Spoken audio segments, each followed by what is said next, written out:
Mortgage rates hit the lowest levels of 2025 last week, even though we still haven't seen a single rate cut from the Fed this year. How is that possible? That's because the Fed is just one of three major factors that actually determine mortgage rates. So if you want to know how mortgage rates actually work and who really sets them, just keep watching. Housing inventory looks like it might have peaked for the year, which would be 2 to 3 months ahead of what we've been seeing in recent years. New listings continued losing steam, and actually, housing inventory is declining this week. Both Dallas and Collin counties, as well as the national market, had a very slow week regarding new contracts. We're covering all this and much more in this week's market update. My name is Michael. I'm a real estate agent here in the Dallas-Fort Worth area, and every Monday I give you a weekly update covering all of Dallas and Collin counties, as well as the national market. We're looking for trends. We're tracking mortgage rates as well as mortgage purchase applications, as that's our best leading indicator to what demand will look like 30 to 90 days from now. We're looking at things like median list price, days on market, how many homes are having price decreases, what's inventory looking like, and if you stick around until the end, is my favorite part, the top 10 ranked hottest and coolest cities and zip codes in all of Dallas and Collin counties. If this sounds like something you're into, make sure and hit the subscribe button. And if you're looking to buy, sell, or invest in the Dallas-Fort Worth area, whether it's next week or next year, I'd love to connect. I've helped every one of these yellow dots find their little piece of Texas, and I'd love to help you too. Just call, text, or shoot me an email. All that info is in the description below. Okay, today is August 11th. Let's see what the data is telling us. And if this is an old video, you can click the playlist here to get to the latest weekly market update. Okay, instead of market news, this week I'm going to explain to you who actually determines mortgage rates, so you can stop worrying about if the Fed is going to cut rates this month or not. So you can understand how mortgage rates can go from 7.26% in January all the way down to 6.55% today without the Fed cutting rates one single time. It's a lot of information, but I promise it's well worth it to take the time to understand how this all works. So first of all, the bond market is actually the one who has the most impact on day-to-day mortgage rates, not the Fed. The Fed sets the federal funds rate as a baseline, which then helps the bond market decide the 10-year treasury rate. The 10-year treasury rate changes based on the certainty or uncertainty of the financial markets and the economy. If they feel the economy is looking risky moving forward, then you may see a flight to bonds, which are seen as the most certain and safe investment. So they're taking risk off the table. But when investors flood to buy bonds, the yield of the 10-year then goes down, as there are now more buyers than there are sellers for these bonds. Then the same is true in the opposite direction. If people think the economy is going to go really well,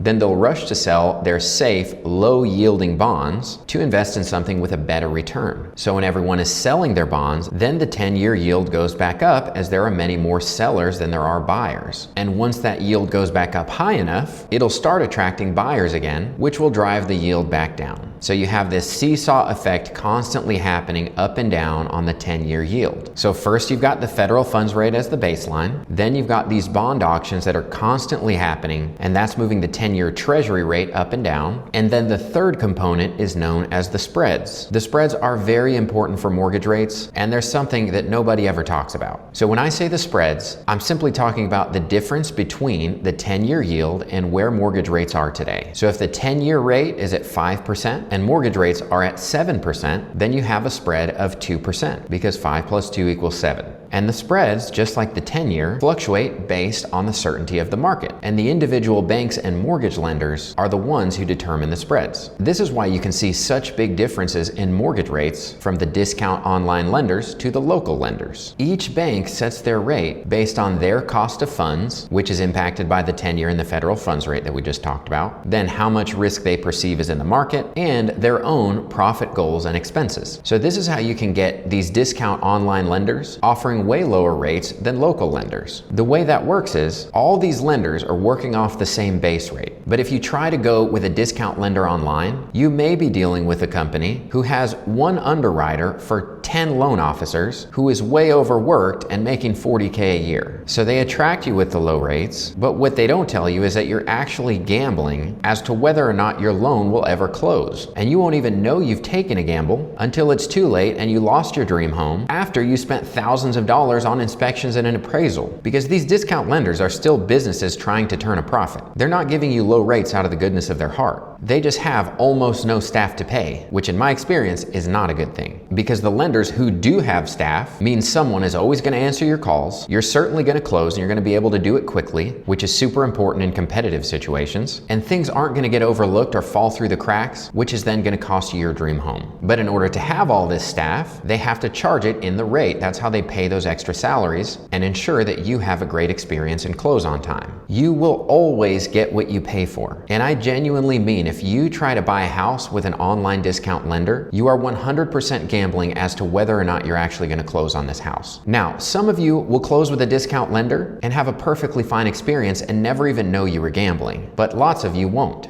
And like I said, if your home doesn't close, you're the one losing thousands of dollars in inspections and appraisal, while it costs the lender absolutely nothing, which is crazy. But I digress. So you have the federal funds rate as a base, the 10-year fluctuating on top of it, and the final piece of the puzzle is the banks, which each determine their spread based on their own fluctuating costs, like staff, their perceived risk, and their goals. Because all these banks and lenders are businesses, and they have to turn a profit for their shareholders. So let's look at a spreads chart. Do you remember a few years ago, it was, I think, March of 2023, when the Silicon Valley banks were going to run out of money and collapse and everything was going to fall apart? Well, as a result, that brought in a lot of uncertainty, and you can see the spreads ran straight up. And at one point, the spreads were worse than 3%, meaning if the 10-year was at 5% and the spreads were 3%, then mortgage rates were at 8%. Because the perception is this was a very risky time. So if we as a bank are going to lend for mortgages, we're going to have to add some margin on top, because we believe there's a chance the whole banking system could collapse. So they're thinking, if a lot of these loans end up defaulting and not paying because banks are collapsing and the economy is crashing, then we need to make sure that the other loans who are paying are bringing in enough profit to cover those losses so that we as a bank don't go under. So that's why the spreads get worse when things look risky. And as you can see here, right at the beginning of 2022, the spreads were barely above 1.5%. Then the bank panic shot us way up over 3%. And if we zoom into just the last 3 years, you can see this week we're down to 2.3%, which is not the lowest we've been, but it's pretty close. You can see it's significantly better than the last 2 years. And you can also see that since that bank collapse scare, we've been trending lower and lower every year. So we're getting back to more normal, but let's actually zoom out. This is tracking the spreads since 1970. You can see we're still way up here. So historically, we should be much lower. We should be below 2%. So even if we were to just come down to, let's say, 1.8%, and we're at 2.3, that's 0.5%. So that means instead of mortgage rates being at 6.5% today, we would be down at 6% without the Fed cutting rates at all. Does that make sense? We could be at 6% mortgage rates today, and that would literally be where we've been at most of history, somewhere just below a 2% spread. So all of this is how mortgage rates can go from 7.26% in January all the way down to 6.55% last week, and could even go all the way down to 6% without the Fed cutting one time. And what we're seeing right now with the 10-year coming back down is just the bond market, who does most of the heavy lifting for mortgage rates, pricing in the rate cuts that it thinks are going to come later this year. It's just pricing them in today, because the bond market is very fast and the Fed is very slow. So if you're listening to the news waiting for the Fed to announce a rate cut before you want to buy a house, then you're always going to be a month behind the curve,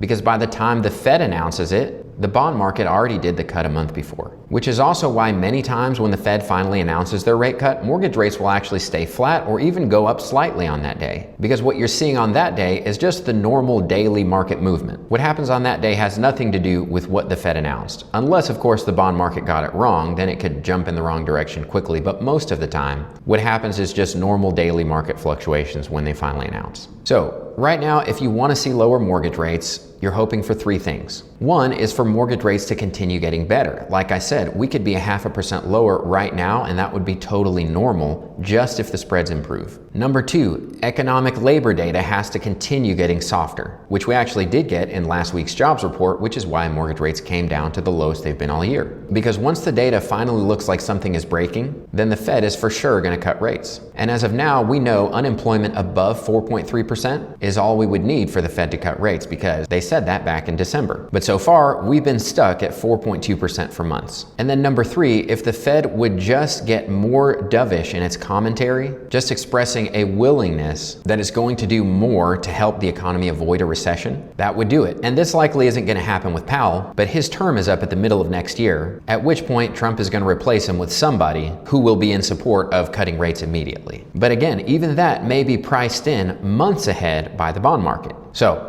one final time, the Fed is just the base. Then on top of that is the 10-year, which does most of the heavy lifting, and it moves based on perceived market risk. Then on top of that are the spreads, which is the layer banks add on top for their own perceived risks and goals. I know that was a lot of information. Let me know if you have any other questions. Okay, moving on, starting with national housing inventory. This week we had a decrease of 6,524 less homes for sale in the country. This drops us down a full 3% to just 24% more inventory than we had last year. Last week we were at 27. And this is unusual. You can see here 22, 23, and 24. The peak has been around October, November. So to peak in early August would be a very big change. Why might this be happening? I think it's a combination of one, frustrated home sellers are pulling their homes off the market right now. Now that they see they can't get the price they thought they could, and they're seeing more and more homes they just keep popping up in their neighborhoods, and they don't want to have to compete against those. Then number two, new listings, as we're about to see, are declining in general. And part of that is just seasonality. It's normal for new listings to decline through the rest of the year. And a lot of people are simply not listing in the first place for the same reason as point number one. They see that there's too much competition. And number three, mortgage rates are starting to come down. They're the lowest they've been all year, and we have 18% more people applying for mortgages right now than we did last year. And we have consistently had more sales this year compared to last year. But on top of that, the mortgage purchase application data suggests that there is a lot more demand on the sidelines that's already pre-approved and ready to go once rates get low enough or they find what they're looking for. So I think all those things are contributing to the decline in inventory this week. And unless mortgage rates go back up, I think it's possible we've already seen the inventory peak for the year. But we dropped to 859,096 homes available for sale in the country. This same week last year, way down here, we only had 692,833. So even if we decline earlier, we still have way more inventory than we did last year, but still not enough to be a normal market. You can see this big gap between 2019. Then for reference, the inventory bottom down here of 2022, we only had 240,000 homes for sale. The peak of last year, we had 739,000 homes for sale. Now moving on to new listings. This week we had 3,456 less new listings. You can see we have been, now looking at new listings, this week we have 3,465 less new listings than last week for a total of 66,372 new listings. And you can see we have just been steadily declining, which is normal for this time of the year. But the bad news is that we're still below both 2022 and 2024. So 2023, that is like record low new listings. But comparing to the 2 years outside of that, we're slightly below both of them, which is not good. And again, I think this is just sellers are seeing there's too much competition out there, so they're just not going to list. So new listings will be declining for the rest of the year, and hopefully it won't stay before 2022 and 2024's numbers. Now looking at pending sales obviously are just going to keep trending down for the year, the same as they do every year from here on out. But this week we had 6,701 more homes pending than last year. You can see it's normal to have a decline right now, but we have 374,025 homes under contract. But if we look at the weekly new contracts, we only had 66,347 new contracts, which is a decrease of 2,066 from last week.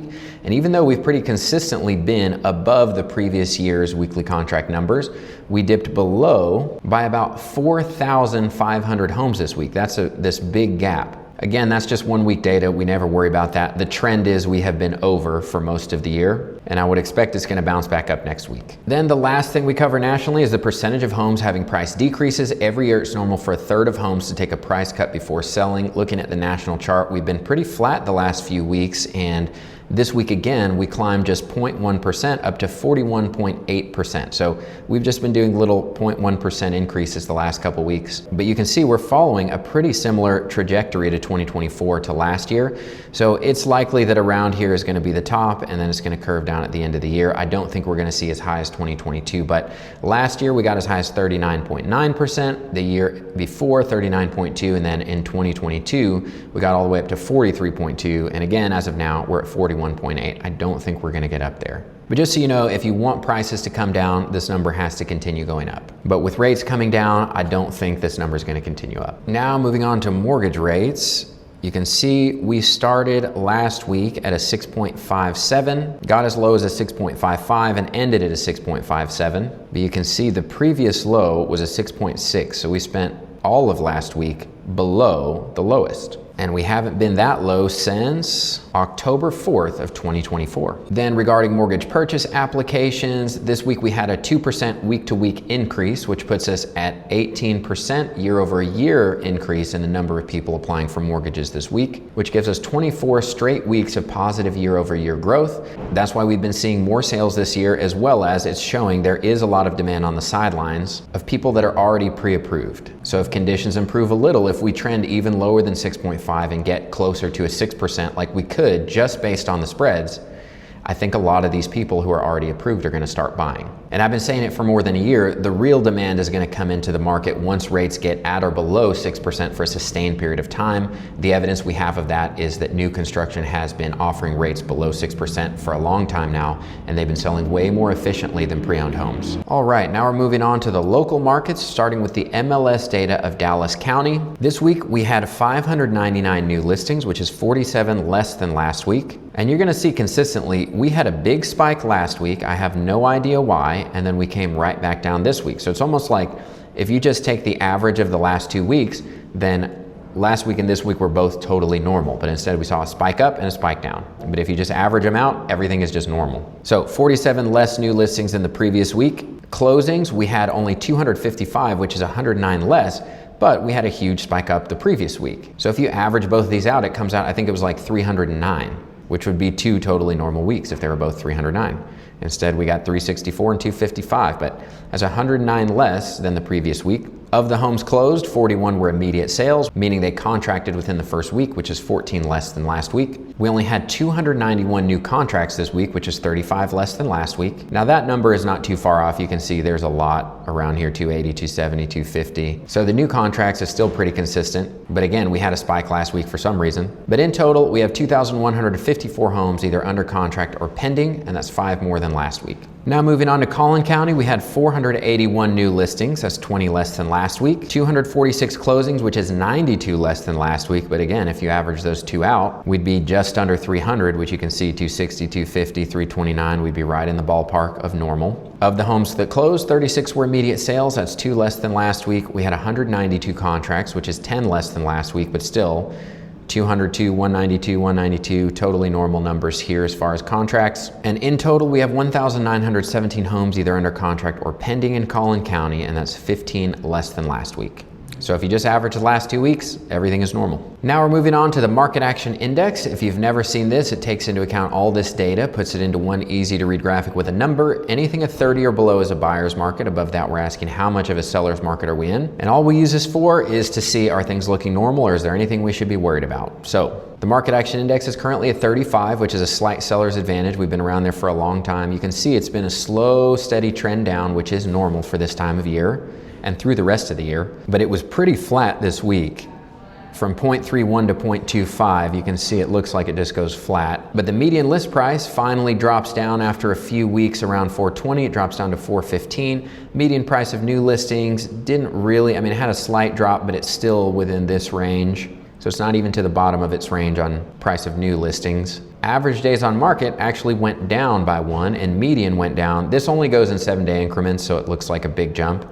So it must have just been right on the edge when it's jumping up and down. But from 63 all the way down to 56 median days on market. So that's interesting. I don't think that's normal, but this is just 1 week data. So let's see what happens with the average moving forward. Number of homes having price decreases actually went down, whereas nationally it went up 0.1%. It actually came down here in Dallas County a little bit. Inventory has been pretty flat. it actually decreased this week. So same as nationally. And then of course the market action index we covered was pretty flat this week. So what should be happening is things should be cooling off, and I think overall we do see that here. We see it in the median list price. Other than the days on market coming down a little bit, price decreases coming down a little bit, but that also happened nationally, so it's not really unusual. It's unusual in the sense that it's not what's been happening the last few years, but it's normal in that we are just reflecting what's happening in the national market. Now moving on, same thing but for Collin County. Collin County also saw a decrease of about $5,000, same as Dallas County, but it's dropped out of its lowest. So this is the lowest in the last 90 days in the median list price. Their median price of new listings as well is not at its lowest, but it did drop this week down to 492,661. Their average days on market though actually continued up, and their median held flat at 56. Their price decreases increased as well. So they're up to about 57%. Their inventory though did come down just like the national as well as Dallas, and their market action index continued down slightly. They've always been a cooler market than Dallas County. They're at a 33 slight seller's advantage. Remember, 30 or below is a buyer's market. So they're getting pretty close to a buyer's market over there in Collin County. But overall, this is looking normal for this type of the year with rates where they are. So nothing to be worried about. And normally at this point in the video, we'd be doing our top 10 ranked hottest and coolest cities and zip codes. But this week, my dashboard is completely blank, and I have tried all different ways to get this thing to populate, and it looks like they're just having an error on their end. I cannot get any data at all to show up. So we're gonna pick back up next week with the hottest and coolest cities and zip codes. As always, if you're looking to buy, sell, or invest here in the Dallas-Fort Worth area, call, text, or shoot me an email. All that info is in the description below. Thank you for watching. I'll see you in the next video.